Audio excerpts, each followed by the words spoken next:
going to walk through, as Mike alluded to, a little introduction from ourselves, a bit more about Financial Force very briefly, and then the aim of this session is to give you a kind of understanding of where Salesforce is heading with the Einstein technologies, but also give you a flavor of how we're interpreting those, how we're getting our heads around them, and I wanted to give you a flavor of how we started on our journey, because it wasn't kind of obvious where to start, you know, and I think there's a lot of Einstein technologies out there, and it's like, well, how do I actually get my head around them? Where do I begin?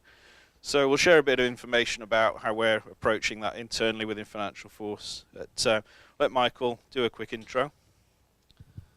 This is working? There we go. All right, so I already got introduced as Michael Machado, the product manager for our MetaMind suite of products that has now been integrated within Salesforce as part of the Einstein.ai suite. Excited to talk to you guys. Primarily, all the solutions I work on leverages unstructured data and uses deep learning as kind of the backbone for deriving the insights and delivering that through an API service. So I'll be talking about that on the image recognition and NLP side. Excellent. Okay, so yeah, it's me, as you can see from the picture. Andy Fawcett, I'm Financial Force CTO, so responsible for the technical strategy of the platform and our products, working closely obviously with Salesforce in terms of where the products and platforms are heading, and obviously Salesforce MVP, contributor to the community and author of Apex Enterprise, Force.com Enterprise Architecture. So a little bit about Financial Force very briefly. We have been around since 2009. I'm one of the founders of Financial Force. We started with only 14 employees and started building on the Force.com platform since 2009. We're now at around 600 and odd employees. San Francisco is our headquarters, but we have a number of development sites in the UK and in Granada, Spain, as well as in India. So around customers across multiple countries, and some of the logos you can see up here. We are expanding R&D, so if you are interested, in fact not just in R&D, but any roles in Financial Force, we'll publish the deck afterwards, and there's a nice handy QR code there, take you straight to our hiring sites. If anybody's interested in looking into what sort of roles might be interesting for them in Financial Force, check it out. Okay, so discussion topics. We'll take a moment to look at the Einstein platform, the overview and roadmap, where that's heading. I had a glimpse at the slides that Michael added today, and I'm personally pretty excited about some of the things he's going to show, so I'm pretty sure you guys will be as well. And then we'll walk through the technologies and use cases. As I say, kind of getting to know all of the AI technologies that Salesforce have got at our disposal, and take a highlight at vision and Einstein language. In fact, I do have a bonus item in terms of Einstein Discovery to show as well. I didn't make it onto this agenda slide. So over to yourself, Michael. Great. So I promise I won't have too many marketing slides. I know it's a developer group, so I'm going to burn through just a high-level outline of the services we offer today, as well as what's coming down the pipe, and hopefully leave as much time as we can to Q&A, whether that's talking about the services themselves or best practices. So hopefully we should have plenty of time. But for the most part, as I mentioned, we're going to be talking about Einstein Vision and Einstein Language, the suite of APIs that are delivered through the Einstein.ai platform. For all Force.com or Heroku users, it's free to sign up. You get 1,000 predictions for vision. Language is all in open beta right now, so anyone can sign up and start consuming language without making any purchases. And really why I think this is exciting is I personally, have been dedicating my career, I guess, to deep learning and focusing on the applications it can build. I get really excited about not just the topic of deep learning, because I think it's an overhyped term sometimes, but actually more so how unstructured data really can be inputted into an application, how you can drive insight from it, how you can change a business process around it. So I think you'll see more and more coming, not just from Salesforce, but hopefully from our customers, leveraging these tools for your own internal use. So this gives you kind of the 1,000-foot view of the two services. We have kind of these families of Einstein Vision and Einstein Language. It's not just a single API, though. There's multiple services within those, and I'm going to go through kind of a roadmap of how they're going to be delivered. But Vision is just really mentioning computer vision as the family of services, and then Einstein Language is natural language processing, natural language understanding tools. going through each one of these. Image classification was our first service to market. We launched it at Dreamforce last year. Uses a convolutional neural network to essentially allow you to train your own classifiers or leverage some of our pre-trained classifiers. I have a list coming in a second with some of those pre-trained apps, pre-trained classifiers that we have currently available, as well as some that are coming down the line. And kind of the evolution of that, which is, classification is all about single input, raw image, single output, whatever your classes that you've defined or the labels you've defined for the model. And then the next rev of that would be Einstein object detection, which I believe is next slide, which really gives you that more substantial, a little bit more granular output on your models. And this is something we're building right now as a closed pilot, but it will be available to all developers on the Einstein.ai platform very soon. And the difference here is, as I said, single input in, single output out is classification. This is much more structured around detecting multiple objects within a photo, giving you the height and the width of those objects, as well as the classification of each object. We're seeing a lot of interest in this in the CPG, retail use cases, but I've had inquiries coming from security companies, transportation companies. A lot of people are really interested in, how they can build models that are going to give them that much of a granular output on image object detection. So, as you can imagine, the training's a little bit more complex. You're actually drawing the bounding boxes around all the objects you expect to train the model to identify. It's not magic. It needs, like examples that represent your model in production, but it's extremely powerful once you implement it, especially as you start to capture more and more images with your applications. Jumping to language, we've got Einstein Intent and Einstein Sentiment. Einstein Sentiment is a great example of a pre-trained model where we actually output any unstructured body of text comes in, we can actually output positive, negative, and neutral sentiment. So the underlying sentiment of the document itself. And then Einstein Intent takes a more broad approach, and we actually expect you guys to bring your own data and train these models, but you can define whatever classes you want. And so, a pre-trained model out of the box, ready for you just to send it unstructured inputs, where Einstein Intent is much more focused on you giving us labeled examples that represent whatever output. So that could be for routing cases, that could be for prioritizing, for maybe drawing insight out of sales emails, lots of kind of cross-platform, cross-CRM use cases that are early adopters. We've only been announced for a month so far in Einstein language, but they're getting excited and they're teaching us ways that you can use this in the CRM landscape. And so, as I mentioned, I didn't come from the CRM world. MetaMind was sort of a broad application of deep learning solutions, and so now as being part of the CRM, the Salesforce ecosystem for the past year, it's great learning from our users right now about how they'd like to take this stuff to market. Question, how are you factoring the geolocation specifications with NLP? With the exact, the locations of what? How are you factoring the NLP when it comes to geolocation? We don't do any geolocations as part of the NLP. It could be actually implemented into the application layer, but sorry? And the metadata layer? No, not the geolocations aren't used at the metadata level. No, but the factoring. Okay, forget about it. So I did want to show kind of what is ISV ready right now that you guys could start implementing and start working on and integrating into either your own applications or actually using within the Force.com landscape. And this gives you a little bit of a roadmap of what's coming down the line. I don't think there's any NDAs, but please don't share too much, I guess. Safe harbor, there we go. Image classification, object detection are currently available, but as I said, object detection is in a closed pilot. We're also working on a pre-trained model. As I said, we have a general object model that's for 1,000 different classes, a food model that's for 500 unique classes, including hot dog and not hot dog.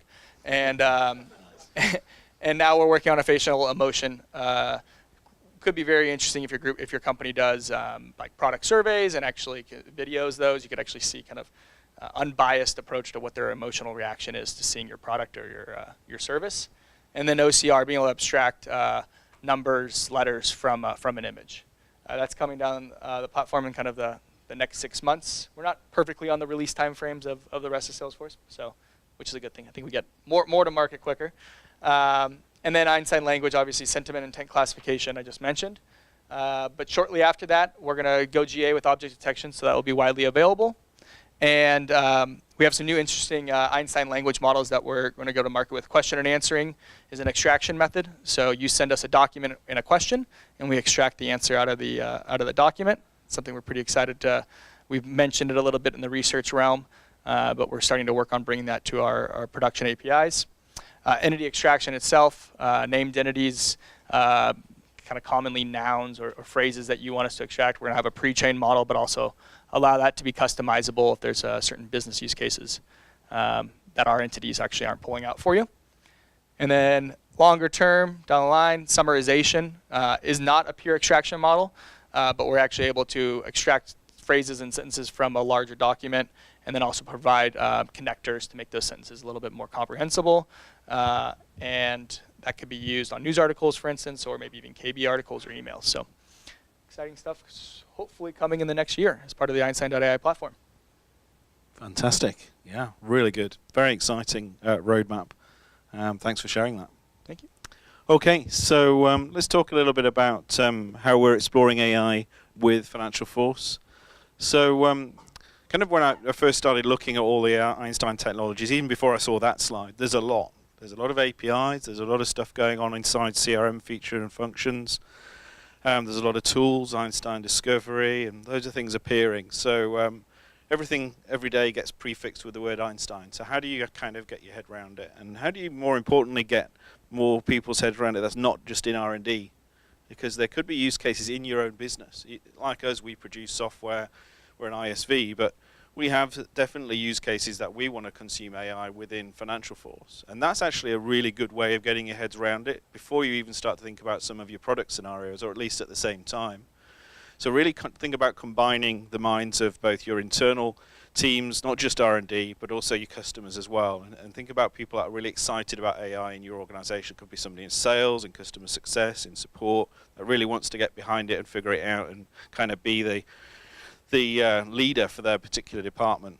So start building some proof of concepts, spread the knowledge. One of the things pleased to hear that CRM Science are doing is empowering the clicks not coder. Every company has that individual that embraces all of the clicks not code stuff and wrings the neck out of every single feature that they can possibly find without writing a grain of code. So think about how you can empower those people to bring AI using the existing Salesforce toolset, and I have a demo of how I've been exploring that with part of this project to come later in the deck. Obviously, your product strategy is really important. Engage with your customers. They'll also have really good ideas. If they don't have really good ideas, they'll know about the things they don't know, and that when they find them out, it's a little bit too late. And drill into those and find out what information and what data is needed to try and figure out that information and be predictive about it. So engage with your customers. Essentially, you're probably sitting and your customers on a lot of data that you're not already using in AI. If you created applications like ours, there's likely millions of records sat there in Salesforce organizations that are ripe for using AI technologies on that. Along with the CRM data and what Salesforce are doing with that CRM data, that's a really good combination and a unique opportunity. Don't forget that you're also sitting on top of, if you're an ISV, you might be sitting on top of license management data. LMA is an application that tracks installations of your packages, who's running what version, where they're running it. You might also be using Salesforce usage metrics. That gives you intel about what pages your customers are visiting in your application and record and object counts inside your objects and your schema. Also really good intel. Internal departments, sales, customer support teams are also really interested, as I said earlier. Engage with those early, find out what their interest levels are and bring them into your project. So form a kind of little research team that's cross-disciplined and get chatting, get figuring it out. As we start to do this, we did figure out some key things very early on. Data is really important. We looked at the synthetic data that we had already in our test frameworks that we use for volume testing, that sort of stuff. But obviously, synthetic data is made by a machine. It's not really rich with errors or certain layout of data that you might expect from human-generated data. So it might be good for initial explorations, but ultimately you do need to figure out how you can get hold of either customer data or use it against your own data in your own Salesforce organization. Figure out a way to work with your customers to get hold of that data. Obviously, large enterprise customers are pretty conservative about that data, but if you engage with them early and get them really excited, then you'll find that conversation goes a lot smoother. Kaggle is a website that I found in the research recently that seems to have a kind of community of data repositories that people are sharing for AI. So it's worth checking out whether or not there's a data source that you can use for your purposes on that website.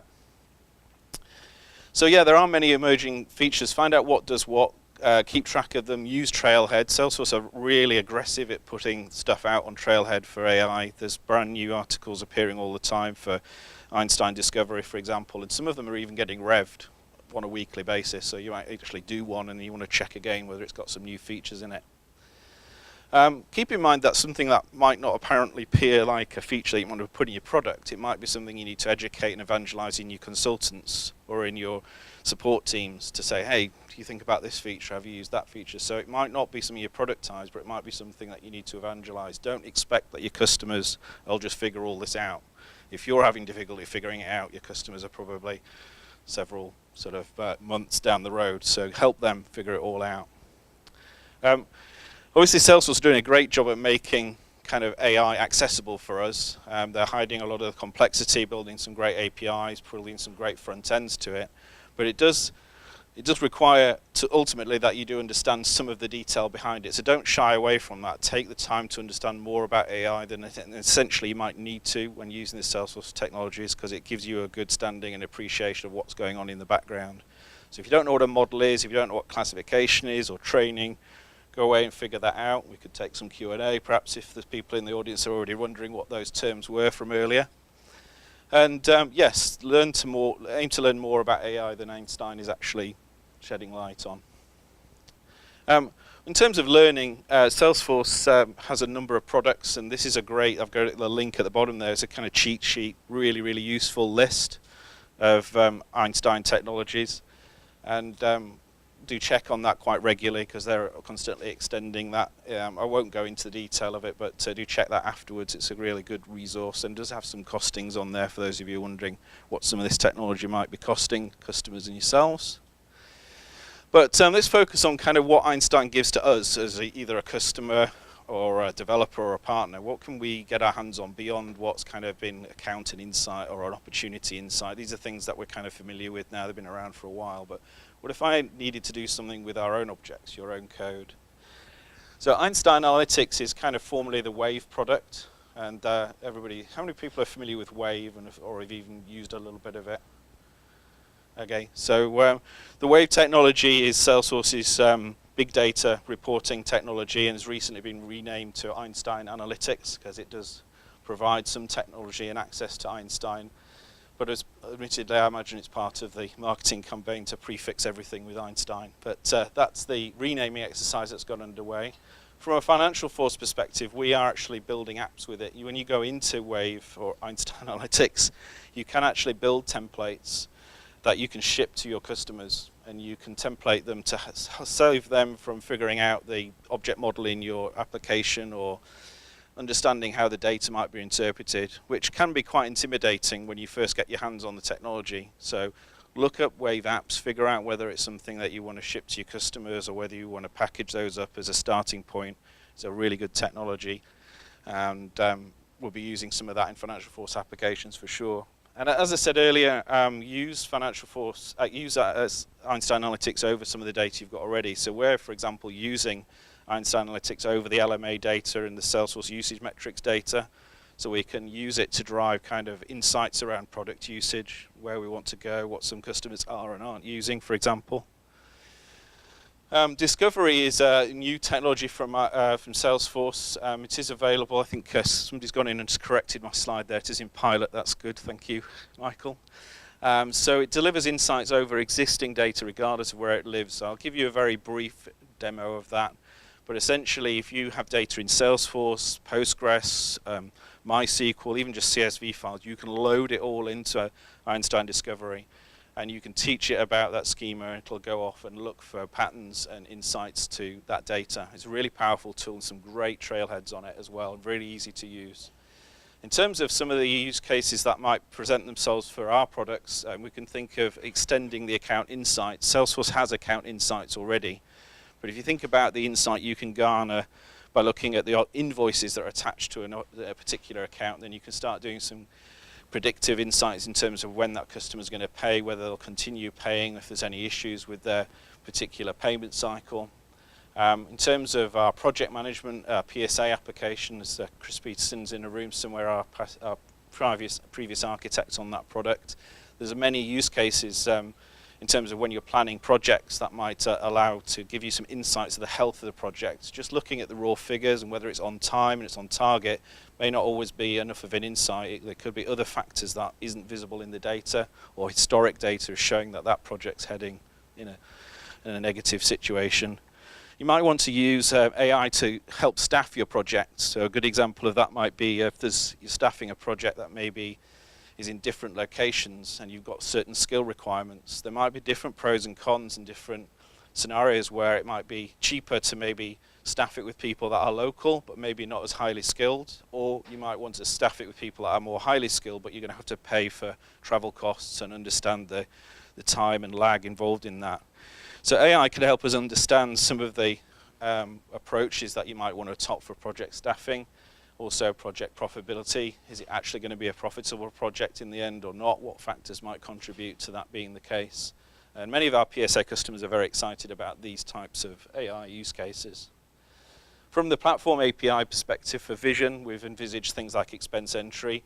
It's really exciting to hear about the OCI stuff that you're doing, because really speaking personally, we use our expense product, but generally expenses is not something I'd personally enjoy, no matter how easy it is. I just want to take a picture of certain things and just have somebody handle it.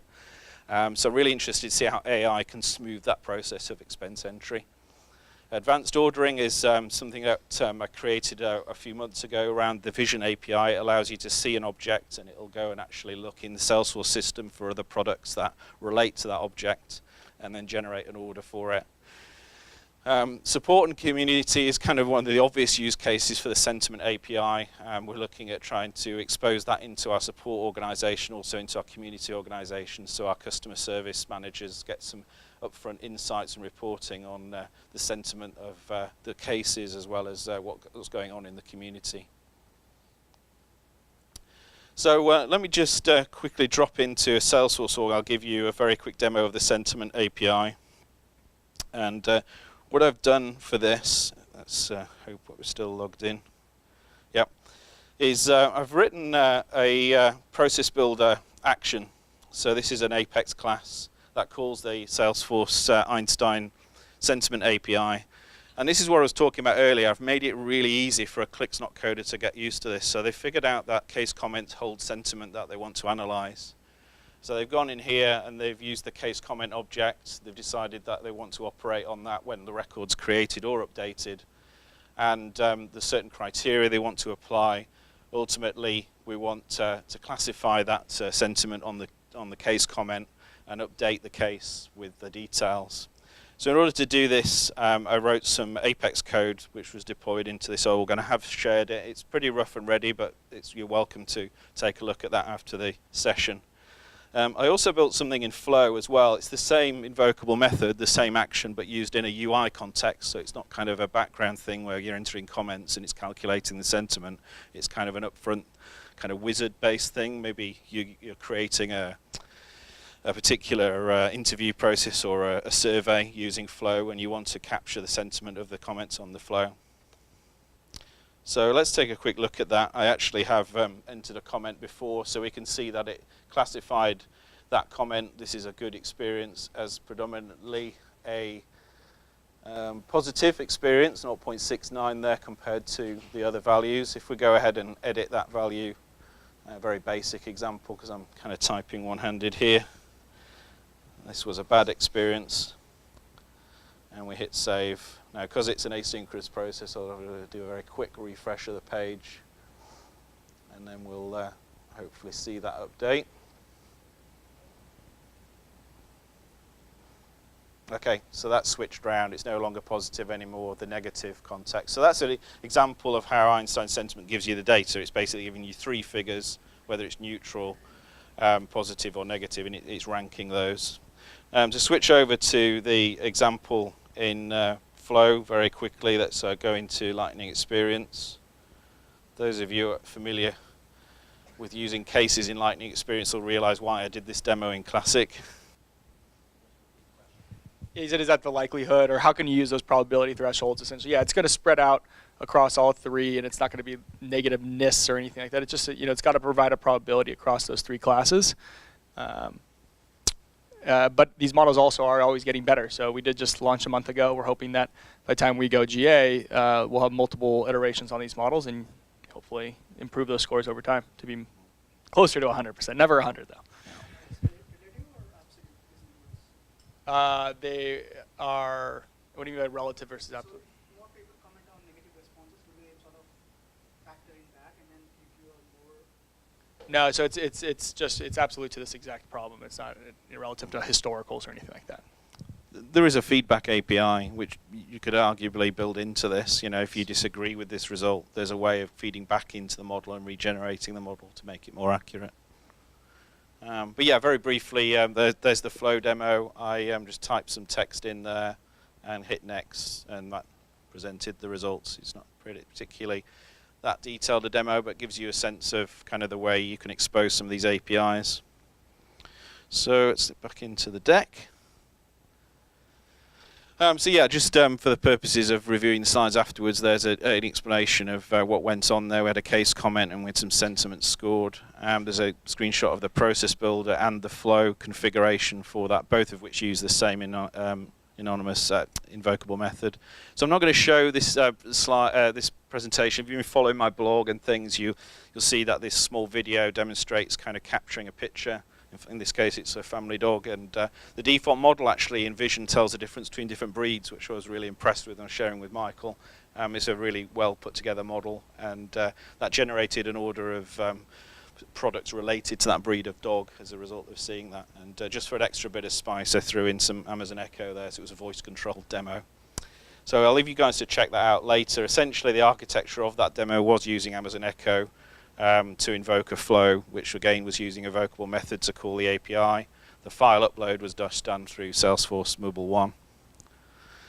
There's the code very briefly for doing the Einstein Vision and Salesforce Flow. So Salesforce have provided wrappers for these APIs for Apex. So you can follow the trailhead and they'll give you the wrappers of the REST API, so you don't need to build those by hand. And so it's a very short piece of code really to actually get the Vision API going, and the Sentiment API is very similar to that as well. Okay, so wrapping up the slide side of things, moving more into the Q&A. I did have a little foray into Einstein Discovery. I'm a big Formula One fan, and the Formula One season is taking a hiatus at the moment, as it tends to do in the middle of the year. And what tends to happen is the Formula One managers go off and look at who they want to hire and fire from their teams. So they'll answer some questions about, how productive and how good a driver are they at doing that. So I was kind of put myself in the position of a Formula One manager. It's kind of a little pipe dream there, but here we go. And yeah, I must admit it was a really interesting project over the weekend and a little bit this afternoon, just exploring Einstein Discovery. I inputted some data from an open database. There's a guy out there that maintains since something like 1950 all the data for every single Formula One race, and he updates it every time there's a new race. So credit to him. Agast is the site where you can get that from. You can download it as a database. So I downloaded it, put it into Einstein Discovery, and it came up with some details. So my question really was, who's the best driver? And these are some of the insights that it delivered. Ultimately, the answer, much to my distaste, I suppose it's probably because my data was only up to 2015, was Vettel, actually, is probably best replacing Maldonado to optimize your point score.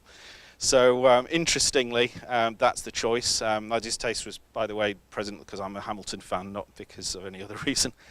But let's have a very quick look at Einstein Discovery. It's not so much a developer tool, but it is a tool that you should be aware of, to my point earlier. Think about all the tools that are available. So we were able to load in the data set. It was a load of CSV files. The interesting thing is when you do load the data sets in, it does look for the cleanliness of that data. Data and cleanliness and the accuracy of it's really important for AI. And this tool was pretty smart, and to a degree, at pointing out different variants in the data before it even loaded in here. It said, oh, you've got a typo there. Do you want to correct this?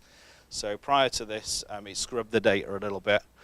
And we did get the data loaded in. Once you've got the data loaded in, you can generate stories. And what's really impressive about this is the kind of, not only the user interface, but the way that you can utilize it to look at different SKUs of data, what happened, why it happened, and what could happen. So you can see some of the data here by driver, and I can say, why did that happen? And we get some of the insight based on the drivers and the years in which they were driving. I'm not going to play it now, but that summary button, in fact I only found this afternoon, actually starts a presentation that talks to you. It's crazy funny. Is the audio working on this? Shall I press it very briefly? So it's ultimately laziness. You go to the exec board and you just press this button and you don't even have to say anything. I don't know whether the audio is working now. It probably would. There's no audio coming out of it. It's a shame, but try it out. The good thing is you guys can try it out with the Trailhead, and it's pretty impressive in the way that you can do that. So that ultimately brings us to the end. We do have the obligatory deck with some nice links and things on here. Nice plug for Bob Buzzard there with his no hot dog demo, which is pretty amusing if you want to check out an amusing use of vision. So stuff on sentiment, vision, and discovery, obviously just the tip of the iceberg. Hopefully it's given you some good insight as to what the possibilities are, and I think we'll open it up to questions. And all of our API documentation is navigable from the Einstein.ai website, and in the top right corner. I think it might be that link right there, but just if you ever are just looking for the completeness of the every API documentation, that's the best location to go find it. Great. So just before we open up to Q&A, one of the things that I wanted to maybe probe for is, especially Michael, with your experience coming from the R&D side of the house, maybe if you can just recount maybe some of the early stories in terms of ultimately doing the initial packaging for, I guess vision would have been from the MetaMind perspective in terms of how you went to market, and then specifically now what it's like in the R&D lab actually developing these technologies and then taking them through the product development experience. Yeah, it's a great question. So we made a fundamental decision that we did not want to get into trying to tackle every problem our customers might face as a pre-trained model. It's a fundamental kind of decision. We believe that our developer community and our own customers know their problems better than us and likely can gather data that supports those models best. So we really went to market with the idea that we want to encourage people to train models, to bring their own data to our system and understand that it had the same security and trust that the rest of Salesforce's platform had. But really, as we went GA, we really didn't make any pricing and packaging around how many models you train, how much data you upload, how many times you retrained your model, understanding your model performance, improving model performance, all those things that we've packaged around our application. We really only try to monetize the prediction side, and I think we have a very good competitive way of monetizing that prediction side. It's quite cheap, and we want to continue to do that. And the fact that we really see these as supportive tools for our platform. They're not really our goal to make them the next billion-dollar Salesforce product, but instead really empower all the Salesforce developers that use them. Right. I think it's important to note that Salesforce is a big consumer of these technologies itself from our product development side of the house. So technology and products are actually, Andy was showing the list of Einstein-enabled, AI-enabled functionality. So we're pushing the envelope. One of the things that I wanted to kind of reach out to the folks here is that this is, I think, a unique opportunity. I've been fortunate to be around Salesforce for a long time, and I've seen opportunities peak up in the early days around S-Force and then App Exchange. And now I think that this is kind of the pioneering moment where ultimately what we deliver is going to be that much better with your input. And by you folks having the proximity to Salesforce and the opportunity to kind of visit us and take in these talks, as well as commingle with some of our incubator folks, you can start to actually discuss your individual use cases and specifically how you're trying to apply our technology to solve your problems. So that's just a little bit of a plug to get involved. So with that, hopefully we have an active audience here. I can run around with the mic. Questions? Okay.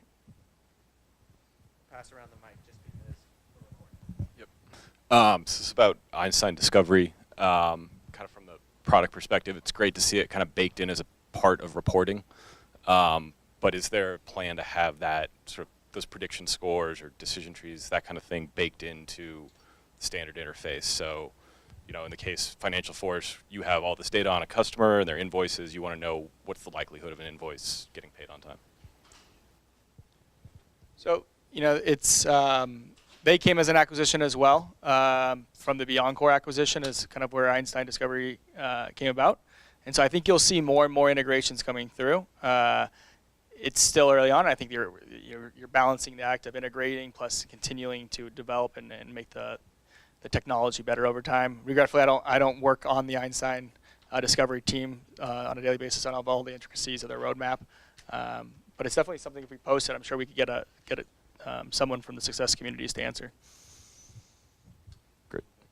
I'll just quickly follow up on that. The Einstein Discovery technology actually supports write back to Salesforce, so there's an API for it, and the documentation that's live now walks you through how to embed the insights it gets directly into a record layout in Lightning. In fact, if you were at Trailhead, they demoed that as well, so you might want to scan the YouTube channel for those, because it's a really good demo that shows, I think, in the context of the Dreamhouse app, where it's running Einstein Discovery and it's posting stuff back to the particular property record to show kind of what amendments to the house might increase the property value.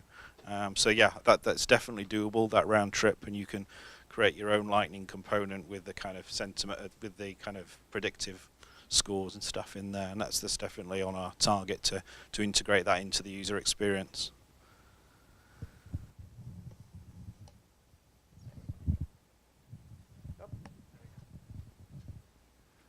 Since in ML one of the key artifacts is model, especially say in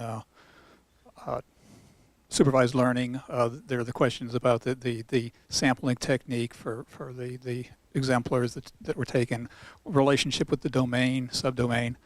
Yeah, thanks. So is there?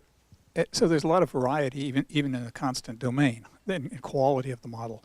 Is there any, leaping ahead, are there any plans on the part of Salesforce to have a model store or something like that for trading of not just code, but now a higher level entity, a model? Yeah. So if you didn't hear him, the question was around, you know, do we plan on essentially opening up a marketplace for models? And it's an interesting thought. I wouldn't really be able to say, like, I'm going to point to a point in time where I think it's going to be. Yeah, I think best practices are very important. Anytime you're dealing with non-proprietary data for your own business, ways that you can publish that to a greater audience and make you know, let's say you're collecting images of food, and you know, food is not very important to your business, but you know, other people contributing to that get to leverage the model.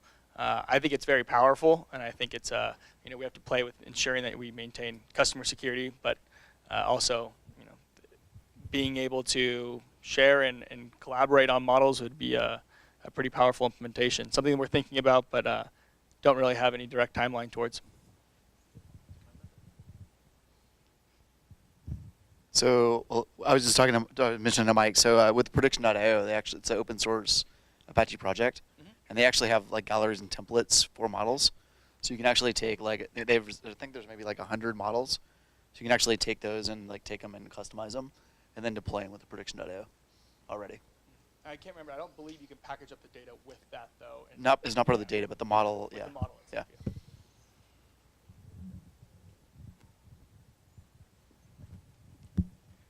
So for this Einstein platform to get better, obviously you need more data from the customers. So one of the big concerns that I've been consistently asked is, if I give you the data, can it be used against me by my competitors? So yeah, we take the same approach of the rest of Salesforce's platform, and it's a multi-tenant architecture. So when you upload your data to your org, we give you an org ID when you sign up for Einstein.ai, and that's your data and only your data. There is no really sharing across orgs, and it's kind of why I was saying it'd be really great to kind of have a marketplace where data and models could be swapped and passed over, but it's complicated by the fact that that's our chief concern, is making sure that your competitors or anyone else who's building on the platform doesn't gain from your own success on the platform. So the machine learning improvements are specific to my instance only, and they're not shared between various other companies that may be having the same relevance use cases, but not necessarily the same rules or algorithmic engines. Yeah, so the model architecture that's supporting your, the data that you upload and the data that you're training from is cross-platform. But the actual learnings that you have and the way you tweak your model, and we do provide a lot of fine-tune adjustments that you can do if you don't want to take the defaults. That would all be proprietary to your org. Thanks. Somebody down there? I'm not shy. I can actually run across the room. Yep, here we go.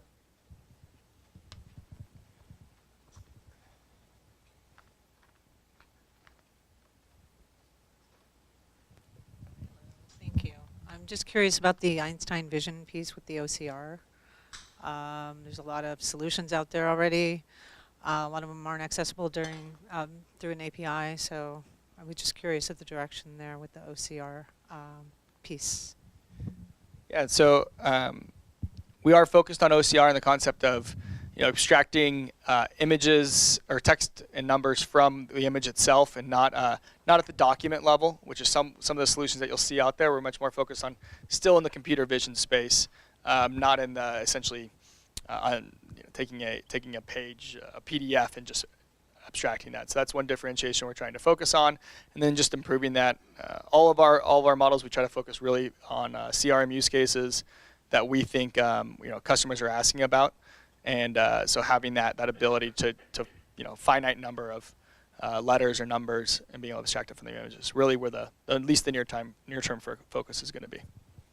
I think as we come closer to market with actually getting that out into pilot, some of the initial use cases that we show off, I think will point to the utility we're looking for it.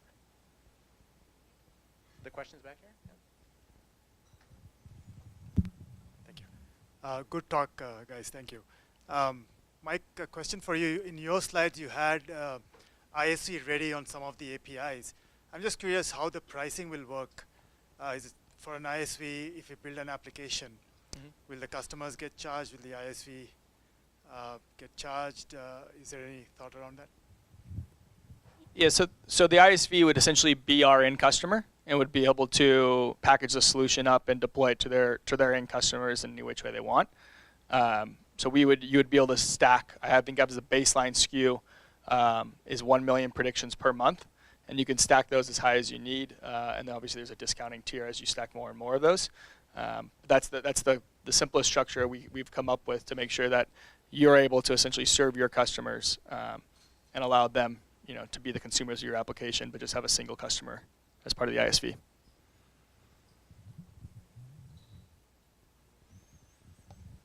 The folks back here? This question is actually for you, Andy. You have a well-documented history of being, I think, ahead of where we are on the platform in terms of what you need and what you're looking for, whether it's been Apex scalability or metadata extensions. Where are you right now? What can the platform do for you as a leading edge developer to? Where are your roadblocks actually? And you can go beyond just the AI scope here. What are your impediments right now? Yeah, so I think we're tracking really closely. It's very exciting to see what Salesforce is doing to integrate Heroku more tightly into its internal ecosystem as well as its APIs and services. So the meld of Heroku and Force.com is something that I think is much needed for partners dealing with large volumes of information, and that's an interesting evolution to keep track of and monitor. So I would say for kind of high-level, high-end compute, that's an interesting option for one, the Heroku side of things. So I guess that would probably be top of the list at the moment.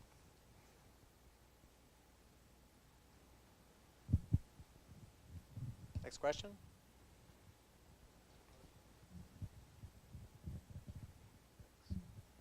I was wondering, you were mentioning, what is Salesforce using to sell more of their products? Like from interacting with customers from a chat or voice or email, like you mentioned, sentiment analysis of an incoming email. What are you guys using or planning to use in the future to really optimize your own sales production that us as customers can implement in those different channels of communication, voice and chat? It's a great question. So I call it dog fooding. I guess they call it drinking your own champagne. Just a nicer way of saying it. But yeah, we are big. One of the foundational principles at Salesforce is to consume our services like our customers would consume it. So a lot actually on the service side right now for some of the initial APIs, leveraging it for routing, getting it into the right person's hands who's handled the same cases using intent classification. We're also seeing it for understanding trends across across sales. So as you're as you're engaging with a customer and sentiment's trending up or trending down, it's still early on as we've implemented that. We're trying to see how that correlates to sales close, and then that's just on the API front. We use lead scoring internally. We use opportunity insights. We use forecasting as well. I think Mark Benioff had a great article about using it in his boardroom right now to project the next quarter sales. So any of the features that we put into our end services or deliver as an API are not only being integrated into the applications themselves, but are being used internally, and we're finding success with them, and then we're hoping our customers find that same success. And that's actually a really good point. One of the things to actually look at, especially in the early days, is what is Salesforce doing with its technology. So lead scoring was one of the first features that we actually implemented. And in the incubator, we have a few partners that are actually looking to augment functionality around that, looking for the white space that opens up when customers are just starting to explore using these utilities to add additional value. Now they're actually taking it even further. So that's another opportunity in terms of thinking about it. It's not just because Salesforce has delivered a feature that area is, let's say, dead or not opportune to actually still augment. What's nice about this is that you get to leverage all the tools like Salesforce does as well to build in additional functionality for your particular process. Question? Oh yeah, okay, that works out. Okay, so just kind of, maybe this is somewhat nitpicky, but it's sort of interest to me. So the use case that you had put up there for the sentimental value, I think that the comments were quite simple, right? Like it was a bad experience, right? So I think just thinking about how I've seen, my customer service agents or anybody else use the comment section, it gets to be quite complex. So how does that predictive model actually work when you have that real use case of how accurate is it? Is it accurate? Is there a limitation? Do you have to teach people how to use that? And what does that look like if you have to teach people how to structure their comments differently in order to make that useful? So I'm a big proponent of trying to improve the model rather than trying to change user habits, because people don't change very easily. So there's two approaches to that. One, we do constantly retrain these models and add in more training examples and review historical examples if we're not happy with performance to see if we had any bad data in there. Additionally, we allow our own customers, because every industry is different, and the way customers talk in software industry might be very different than the healthcare industry. And so we do allow you to branch these models. So as you're using the global sentiment model and you're consuming it and saying, I like the accuracy, but customers coming through this one channel or it's just not performing at the requirements, you can label that data and you can upload it to our API and then create your own separate sentiment model that leverages all the work we did ahead of time. So you're not just starting from ground zero, but then you're actually building your own custom sentiment model that you can use internally for your entire org or for maybe a specific vertical within your customer groups. That I think it's one of the powerful things is we wanted to still bring that customized kind of packaging discussion that we talked about, which is you can customize any of our APIs for your specific industry, but not make you always have to start completely from scratch when you're taking that approach. Totally. Thank you. No problem. Okay, we'll have last question for Michael. We then have to let him leave so that he can actually relieve his babysitter. I got a few more minutes. I can say. Can you share what level of accuracy you got on your sentiment analysis before you ship it, and are you expecting that to improve? Yeah. So it really depends on the essentially test set that you're working on. We're typically the state of the art is in the high 80s, and we're not always going to be at state of the art because that's on an academic type data set. Real world data typically looks a little different.